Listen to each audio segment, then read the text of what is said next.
Hi, welcome to Homework with Hank, your how-to show for how to get projects done around the house. My name is Hank Kamasi. Well, it looks like we've all survived another long, cold New England winter, and now's the time we want to start thinking about what are those projects we want to get done around the backyard.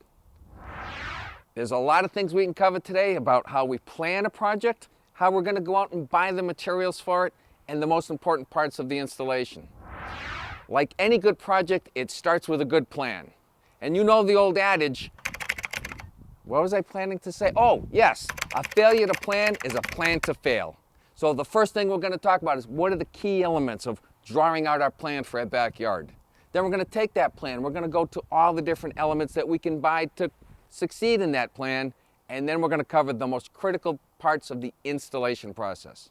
And after all of that, if you decide that you don't want to do this yourself, we'll talk to you about how you can find the right contractor to come in and do the job. So you can see we've got a full day today. Let's get started.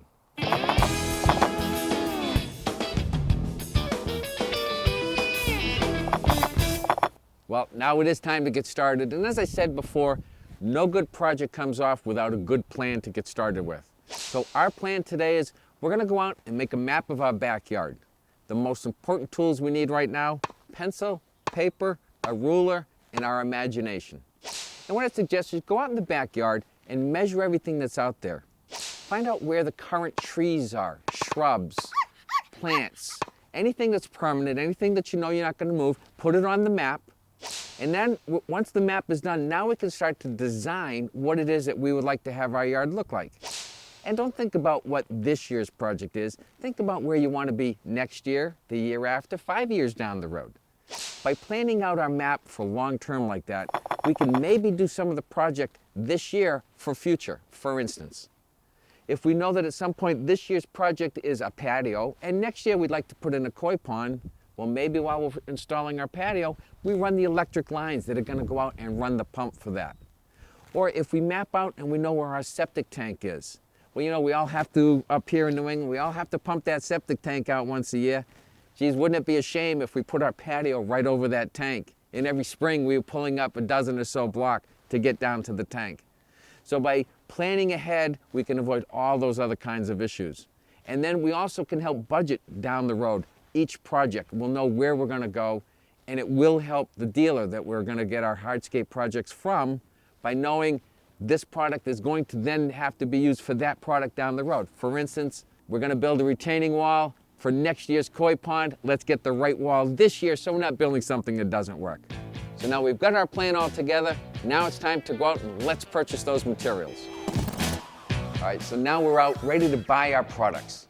We know what we want, we've done our design. We're gonna start going to the dealers and we're gonna make sure we take our map with us, that map that we did all of our dimensions on so we know where our patio's going or where our wall's gonna go. And we also wanna take some good digital pictures because digital pictures can really help a dealer, help you to figure out what products you need. There may be some things in the pictures you didn't put on the map, rain gutters or downspouts, anything that we can bring them to help them understand what it is we're trying to do, we're going to get the right products. And we do have to make sure we get the right products. There are all different kinds of concrete retaining walls and pavers out there that do all kinds of different things. For instance, if we've designed a wall in our landscape plan that calls for a 4-foot diameter circle, and we fall in love with this wall system, and guess what? It only does 8-foot diameter circles. We've got two choices. We can either change our plan, or we're going to have to find another product. Serpentine walks are always an issue. We like that nice little curve that kind of comes down the front of the house. Well, we find that the brick that we really fell in love with only does straight lines. It's either going to be we're going to cut a lot of brick or we're going to change our plan. So we always want to make sure that the product that we look for can do the project that we want. And please, don't fall in love with your plan, fall in love with your product. I always tell people, this is not paint or wallpaper, that when we don't like it 2 or 3 years down the road, we'll just take it down and change it.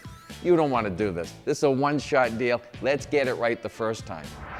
The other issue that we always have to be concerned of, it always comes down to money. What's this project going to cost us? The one key element of shopping for hardscape products is always ask for a per square foot price. It is the only way that you're ever going to compare apples to apples to make sure that one product is in fact either less expensive or more value for that price. For instance, I can show you a clay brick that costs you $1, and I can show you another one that costs you 50 cents, and you might say, geez, I'll go with the 50-cent brick, it's going to cost me less money. But what if I told you the dollar one only covers 1 square foot, and the 50-cent one, it takes 3 of those to cover 1 square foot. Now which one's the less expensive? It's the dollar one. So unless I know what my square foot costs are, I'll never be able to know whether one brick is better or less expensive or more expensive than another. So always never be afraid to ask the square foot price. And once I've picked out my products, now I also got to get them to my house. Take a look at the pallets, the way they come delivered. Most concrete products come on 4x4 wooden pallets. These things can weigh anywhere from 3,000 to 4,500 pounds each.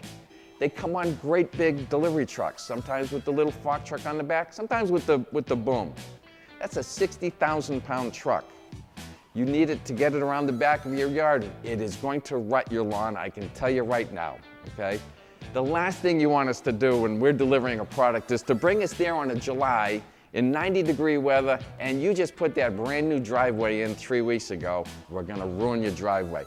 So knowing how you're going to get the product to your house is very important. These are big, heavy pallets. They've got to get to the job somewhere, and it may have an influence on what product that you end up buying. For instance, if I know I've got to move an 80-pound retaining wall block from the front of my driveway all the way back around the house, I may think about, well, maybe I'll design a different kind of wall that I can use a little 30-pound block, and it's going to be a lot easier to get it around the back of my house. So these are all the things that you want to think about when it comes time to go out and buy your products. Well, we've talked today about how we plan out our landscape design. We've also talked about how we're going to buy our hardscape products. The next part up is going to be what I consider to be the most critical part of any project around the yard, and that's bases. How do we get the base for our retaining walls or our pavers so they're going to last forever? I've got 2 special guests coming. One is going to talk about bases and how he does it, and our next one is going to talk about how do we find just the right contractor if we decide we don't want to do the job. It's all coming up on Homework with Hank. We'll be right back. What if I don't want to do this myself and I want to go out and find somebody to do it? How do we find a contractor? Look for me.